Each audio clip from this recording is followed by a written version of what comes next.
What would your younger self say about how your family turned out? The morning of my wedding should have been the kind of day every girl dreams about. The kind of day where the details melt into a blur because the only thing that matters is walking toward the person waiting at the altar. Yet for me it began with a vibration in my hand and a text that made my stomach twist as though I had swallowed ice. My father's name glowed on the screen, a name I had not seen attached to anything other than distant memories and old photographs for years, and the words were so simple that they would have looked harmless to anyone else. "We're outside. Please let us in." My veil was pinned, my bouquet was trembling in my grip, and the organist was waiting for the signal to begin, but my entire body froze because those words dragged me backward through time like a riptide. I stood there with my heart hammering, not with excitement, but with the sting of remembering how it had all started, how my life had cracked apart the night my sister decided she wanted me gone. Her name is Melissa, and from the moment we were old enough to fight over shoes, mirrors, and boys, she had an uncanny ability to twist things in her favor. Where I was cautious and tried to keep peace, she was bold and reckless, always ready with a smile that convinced our parents she could do no wrong. One evening, when I was barely out of high school, Melissa walked into the living room with the kind of fake tears she could summon like a stage actress, and told our parents that I had been sneaking around, sleeping with half the town, and selling little bags of pills to pay for it. She painted me like a caricature from some suburban cautionary tale, and the worst part was not even her cruelty, but the speed with which our parents believed her. I opened my mouth to deny it, to beg them to see the truth, but my father's face had already turned the color of stone, and my mother's voice, usually so calm, rose sharp and panicked as she demanded to know what kind of daughter she had raised.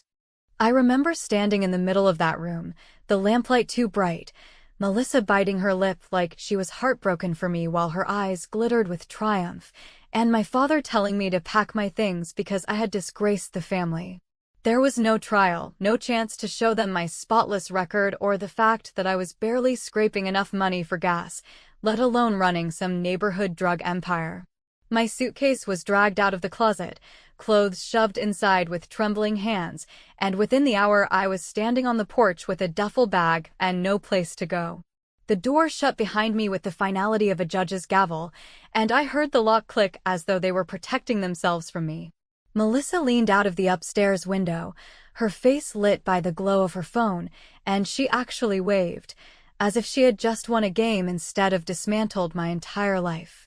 That night, I sat on the curb while the streetlight hummed overhead and wondered if maybe they were right, if maybe I really was the villain in their story simply because they had chosen to believe it.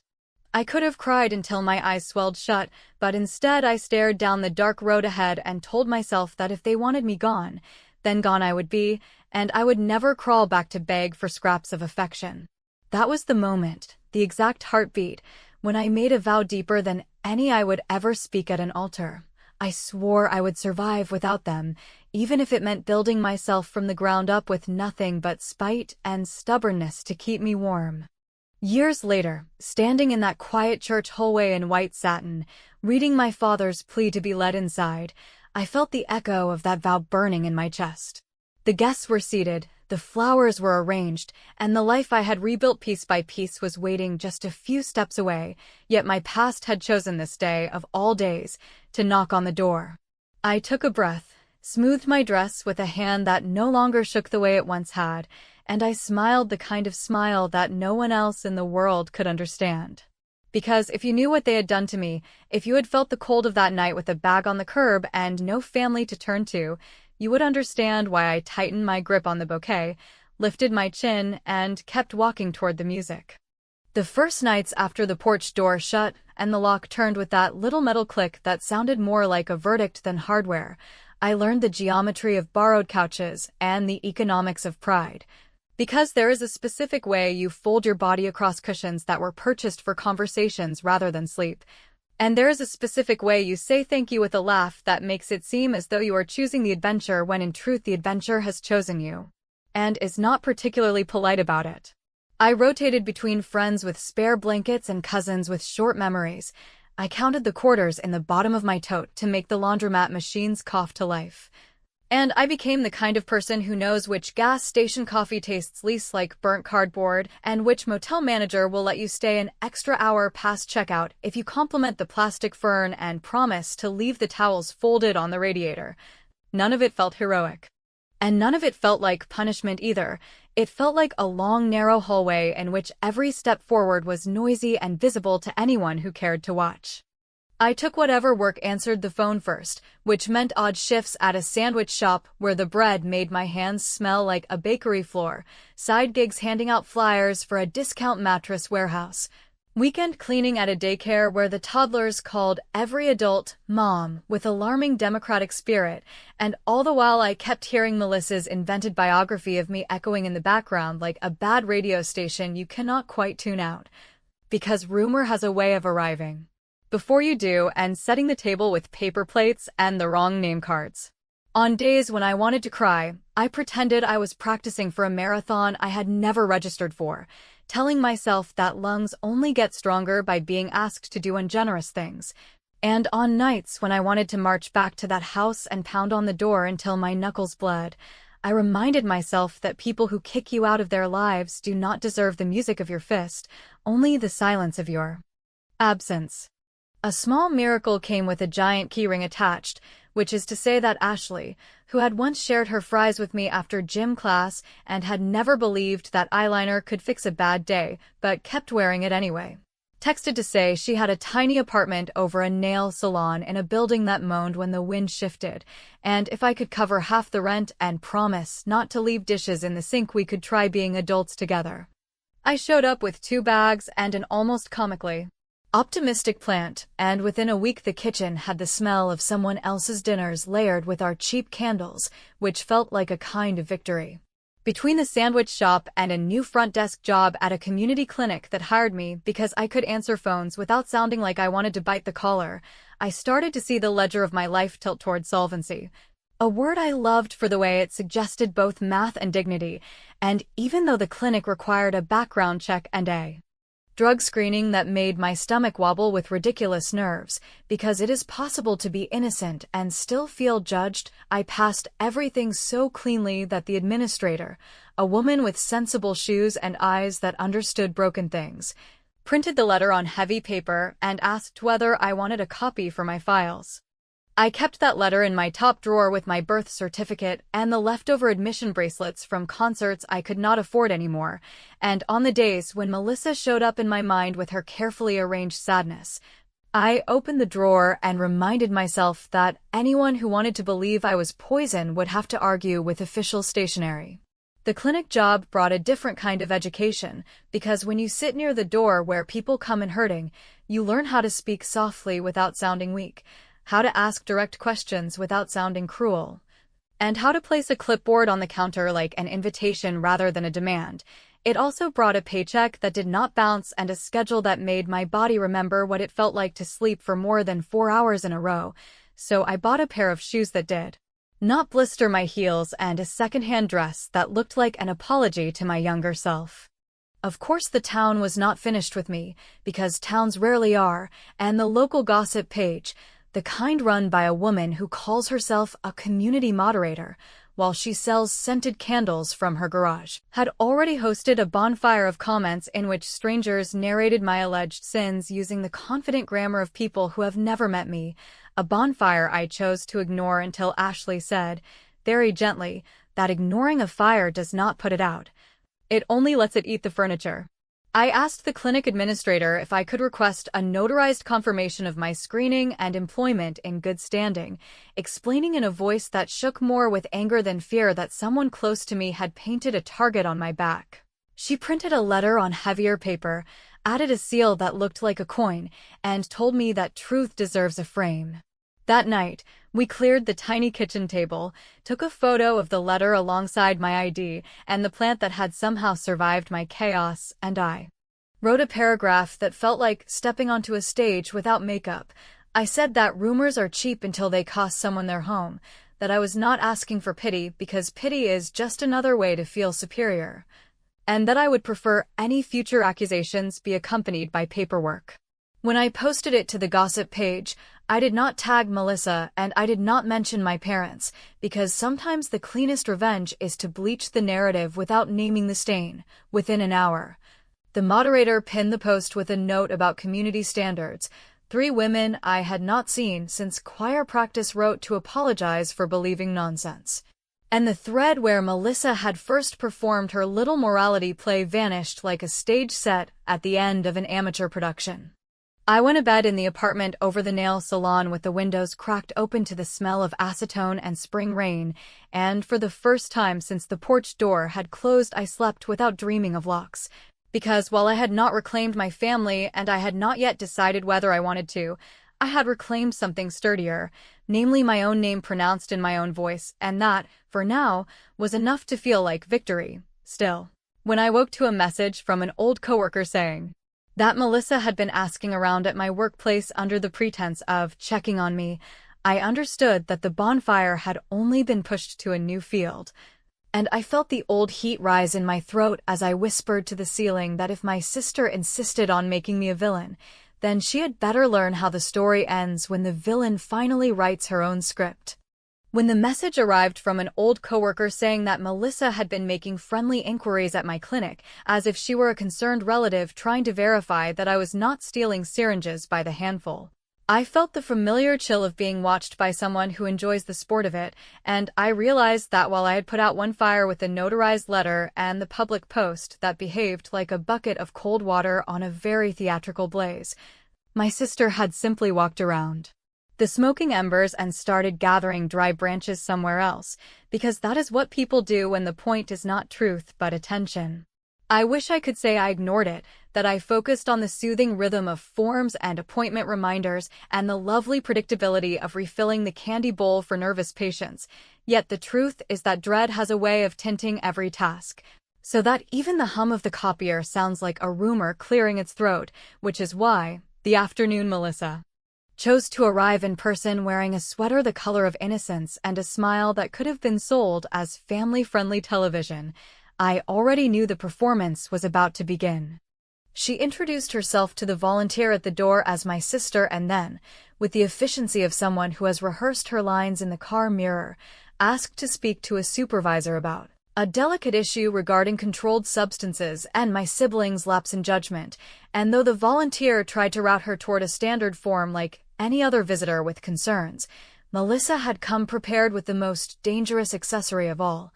namely a calm voice and a willingness to lie slowly, which can sound almost reasonable if you have not yet learned the melody of her deceit. By the time word reached me at the front desk that a family member was alleging misconduct and possible diversion of medication, my neck had stiffened with that old defensive posture. Yet another part of me, a part one had not felt since posting the letter, was awake and very interested, because if my sister insisted on staging dramas in public spaces, then I could at least insist on better lighting and recorded dialogue. I requested that any conversation proceed in a small conference room with the compliance officer present, not because I was afraid of the accusation, but because meeting a lie in a hallway is like trying to swat a fly with a newspaper in a windstorm. And when Melissa sat down across from me, folding her hands as though prayer might descend if she looked sufficiently fragile, I placed on the table a neat stack of documents that I had assembled after the gossip page fiasco, which included the employment verification, the drug screening results with more stamps than a postcard from a tour bus, and, for theatrical symmetry, a printed log of the spammy texts she had sent me months earlier when she was fishing for a reaction. Our compliance officer, who had seen every variety of nonsense in her career, asked Melissa to provide specific dates, times, and observed behaviors, and it was here that my sister's gift for improvisation ran into the brick wall of real questions. Because she could not name a single instance beyond a general sense, and I worry as a sister, which, while charming over coffee, does not satisfy policy in a medical facility. Then I played the card I had been saving, which I confess gave me a mean little thrill that I refused to apologize for, because I had invited our HR representative to join us under the pretense of clarifying procedures, and HR, bless the quiet fury of professionals who keep receipts, brought printouts of access logs and shift records proving I had been nowhere near the medication cabinet on the dates Melissa vaguely waved at, and also, in a twist that I had not planned but will be grateful for, until the end of time, an email from a department contact at Melissa's workplace that accidentally forwarded to our general inbox after Melissa used her corporate account to ask how one reports suspected diversion anonymously, which meant that her campaign for the public good had left a breadcrumb trail thick enough to bake into a pie. The compliance officer closed her folder with that soft clack that announces closure. HR asked if I wanted to file a formal complaint for harassment, and Melissa, who had entered the room upright and centered like a lead actress, suddenly seemed to shrink into the chair, her voice thinning as she said she only wanted to help and perhaps she had misunderstood something. To which the compliance officer replied that misunderstanding typically does not require rehearsed allegations delivered on company time. I did not press for an apology, not because I did not want one, but because I knew anything she produced under fluorescent lights would be an apology written with disappearing ink, and I had discovered a more satisfying flavor of victory, namely the kind that places a mirror in the middle of the stage and lets the audience draw their own conclusions. Instead, I asked HR to note in my file that any future accusations from family members must be directed to legal, which felt both grown and deliciously petty, and when Melissa stood to leave, cheeks blotched with the color of thwarted plans, I thanked her for coming with the same tone one uses to thank a telemarketer for calling during dinner, which is to say polite enough to be printable and pointed enough to be memorable. As she walked out past the volunteer's desk, she paused to straighten the community brochures as if order and image could still rescue the act, and for the first time since I had watched my suitcase slide across the porch floor, I felt the air change inside my chest, not triumph exactly, but the sturdy relief of a door that now swings on my hinges. Word traveled the way it always does in towns where the bakery knows who is getting married before the bride does, and by the end of the week the rumor had mutated into a strange little parable about a sister who tried to be a hero and tripped over policy, which suited me fine because it meant the spotlight had finally learned where to point. Yet life has a sense of timing that borders on rude, and just as my name settled into a quieter register, just as the clinic days smoothed into the kind of routine that allows a person to consider futures rather than merely dodging pasts,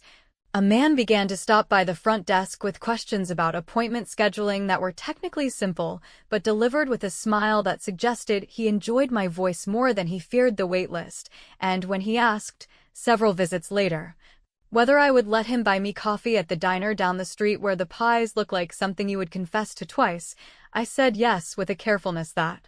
felt like progress, even as a small voice in my head wondered whether Melissa, who never forgets a stage, would allow even this small happiness to end without a second act. The man from the clinic lobby turned out to be named Daniel, and while his first invitation to coffee sounded casual enough to be filed under polite small talk, the way he listened without interrupting and the way he could leave a silence untouched until it stopped being awkward and became a place where someone might actually say something true made me risk more minutes with him. So we sat at the corner booth in the diner with the cracked red vinyl and the pies that looked like they had been made by a grandmother who did not take shortcuts, and I told him the version of my past that fit inside an hour, which was not a lie so much as a curated exhibit, and he, in turn, told me about a childhood that had not been perfect, but had included dinners where conversation did not feel like a minefield, which sounded to me less like nostalgia and more like science fiction. I expected him to edge away once he understood that my family tree had more caution tape than blossoms, yet he only asked careful questions and kept his hands flat on the table like a person demonstrating he had not brought a weapon, and when I asked him why he was not scared off, he said that he had already met people who performed goodness for the camera and that he preferred the unflattering angles of real life, which, for reasons I could not name at the time, felt more intoxicating than any compliment about my eyes or my laugh. When we began dating in a way that was unmistakable to anyone who saw us, I agreed to let him meet Ashley because I had learned that early introductions to the people who held me together were more accurate than later speeches, and Ashley, who does not waste syllables, told him that I was stubborn to a fault, prone to fixing everything by myself and allergic to being rescued, then ordered pancakes for the table like a blessing, after which Daniel looked at me with that steady expression and said he could work with stubborn as long as it came with honesty, and I heard myself promise that I would keep telling him the truth even when the truth made me look like a mess. Of course, Melissa noticed the shift without needing to be told, because when you spend years treating a sibling as a stage, you develop an ear for the creak of new scenery, and within a month of my first photo with Daniel, taken under the string lights behind the diner and posted with a caption that sounded breezy to anyone but me, she began to probe in the clumsy way of someone who believes subtlety is simply volume delivered in a whisper, first by sending him a private message warning that I had relapsed,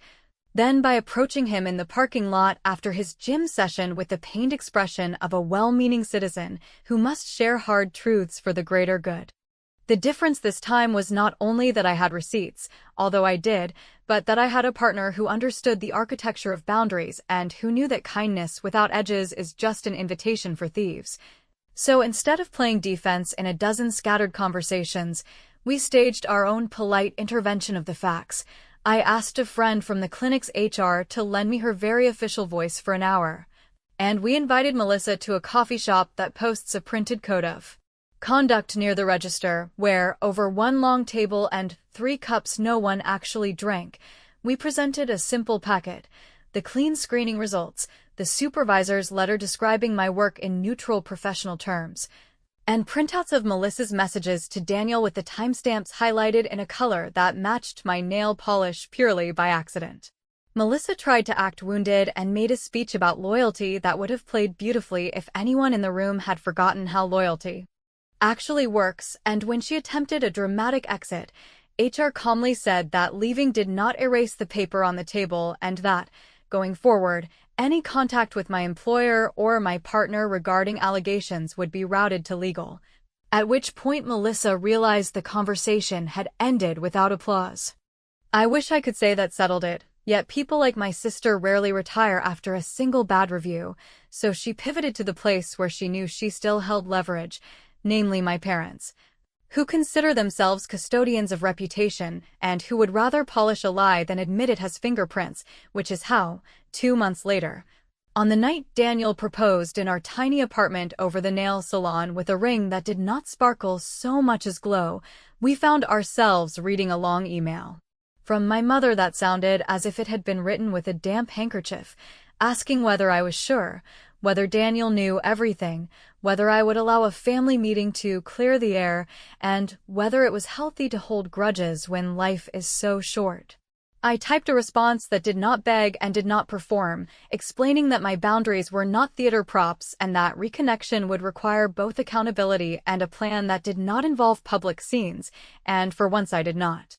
wait by my phone to see if the message would land, because I had finally learned that dignity is a decision you renew every hour, not a trophy someone hands you when they are in the mood.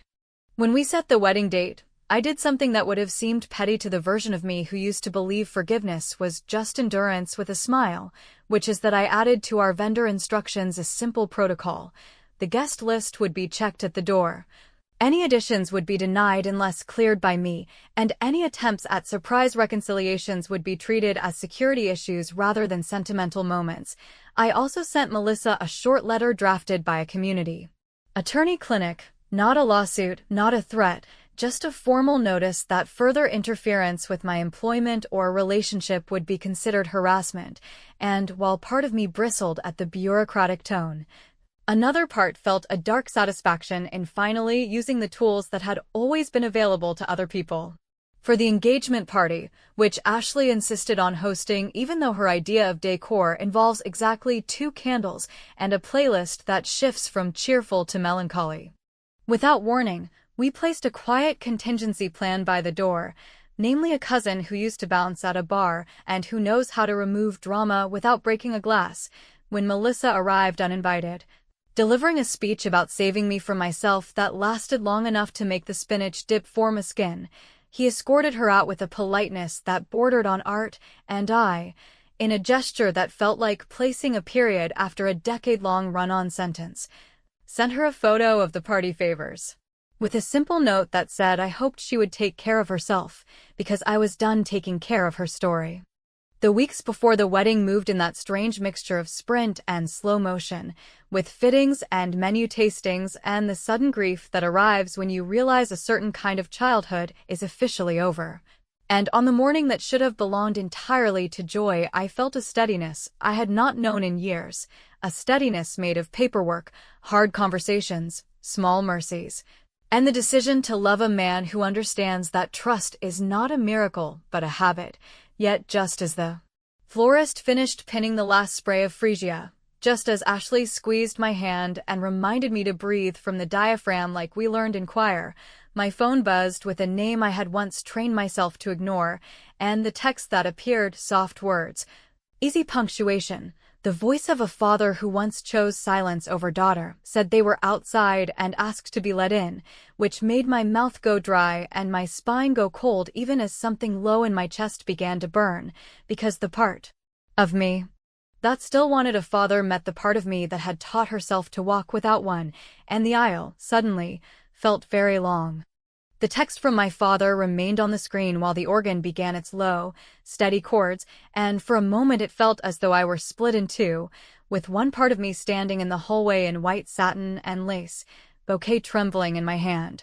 and the other part still that girl sitting on the curb years earlier with a duffel bag beside her and the sound of the lock clicking behind her. Every memory that should have been sealed in a box rattled free at once. Melissa's smile as she watched me leave, my mother's silence that tasted like abandonment, and my father's voice, unbending and final, telling me to pack my things. Now he wanted in, on the very day I had promised myself I would not allow the past to script the future.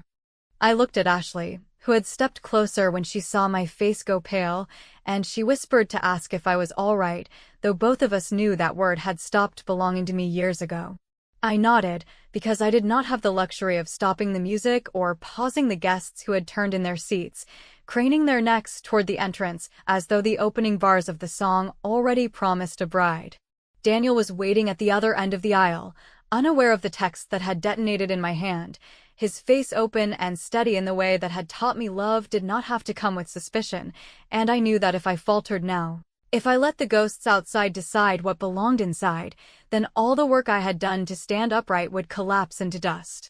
As I began to walk, each step carrying the weight of both defiance and grief, I thought about how silence had become my most effective revenge, how every rumor Melissa had spun had eventually tangled around her,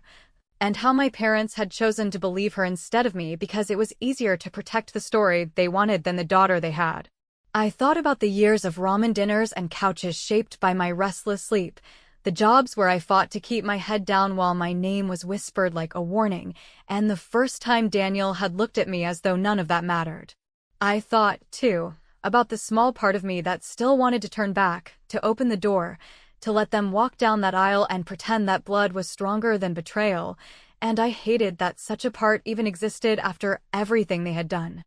The aisle seemed longer than it had at rehearsal, each row of faces like a jury silently waiting for a verdict, and by the time I reached the halfway point, I could feel the phone in my hand like a burning stone. Without slowing, I pressed the button that deleted the message, erasing it as though it had never been sent, though of course nothing could erase the years that had led to it. The relief that followed was sharp and strange, not joy but something heavier, like closing a door against a storm and knowing you would never see what damage it might have done. My smile, when it came, was not the smile of a bride captured for a photograph, but the smile of a woman who had decided that her family's last chance to wound her would be met with the quiet power of indifference. When I reached Daniel, his hand closed around mine, and I saw in his eyes the question he did not ask, the awareness that something had happened in those few steps, but I also saw his decision to let me choose if and when to speak. The ceremony moved forward, the words of the vows rising and falling around me, yet beneath them I carried another vow unspoken, one that had begun years before on a dark curb and was now sealed in the presence of every witness. That I would never again allow people who thrived on my destruction to write the script of my life. The applause at the end sounded like thunder, though all I heard beneath it was the silence outside, the silence of a father waiting at a locked door, the silence of a sister whose stories had finally run out of audience. Later, when the music had shifted to celebration and the first glasses were raised, I slipped the phone back into my bag and did not mention the text to anyone, because I had discovered that sometimes the most complete revenge is not a confrontation or a speech, but the simple act of moving forward without looking back. I do not know what they thought as they stood outside, whether regret burned in them or whether they still believed the lies Melissa had woven, and perhaps that will remain the one unanswered question I carry with me. But as I looked at the ring on my hand and the man at my side, I knew that the life I had built did not require their approval, and that sometimes the truest victory lies not in winning them over, but in proving to yourself that you never needed them at all.